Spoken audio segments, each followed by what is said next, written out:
पंतप्रधान नरेंद्र मोदींचा आज 66वा वाढदिवस आहे। पंतप्रधान मोदी वाढदिवसानिमित्त गुजरातमध्ये सकाळीच पंतप्रधानांनी आई हिराबा यांची भेट घेऊन त्यांचे आशीर्वाद घेतले। यावेळी कोणत्याही लवाजम्या विना पंतप्रधान आईच्या भेटीसाठी पोहोचले। या भेटीनंतर पंतप्रधानांनी आईच्या भेटीबद्दल ट्विट केलं। आईची भेट आणि तिचा आशीर्वाद म्हणजे एक प्रकारे जीवन संजीवनी असते असं पंतप्रधानांनी म्हटलंय। एक दिवसाच्या या गुजरात दौऱ्यात पंतप्रधान दादोह इथल्या लिमखेडा आणि नवसारी इथे जाणार आहेत। यावेळी आदिवासींसाठी विविध कल्याणकारी योजनांची घोषणा ते करतील।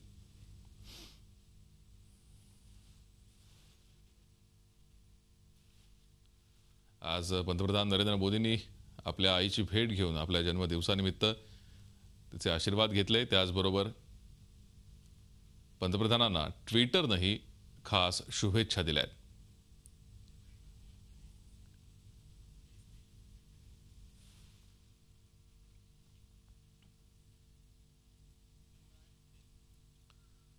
विकलांग मुलं असलेल्या महिला सरकारी कर्मचारी आणि काही विशेष प्रकरणात पुरुष सरकारी कर्मचाऱ्यांसाठी आनंदाची बातमी आहे।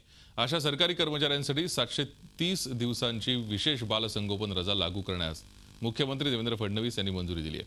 विकलांग व्यक्तींसाठीच्या अधिनियमानुसार स्थापन करण्यात आलेल्या राज्य समन्वय समितीच्या शिफारसी लक्षात घेत हा निर्णय घेण्यात आला आहे। ही सवलत घेण्यासाठी अपत्याची विकलांगता ही अधिनियमातील विकलांगतेच्या व्याख्येनुसार असणं आवश्यक आहे। या सवलतीसाठी अपत्याचं वय 22 वर्षांहून कमी असणं गरजेचं आहे। पहिल्या 2 अपत्यांसाठी ही रजा मिळू शकते।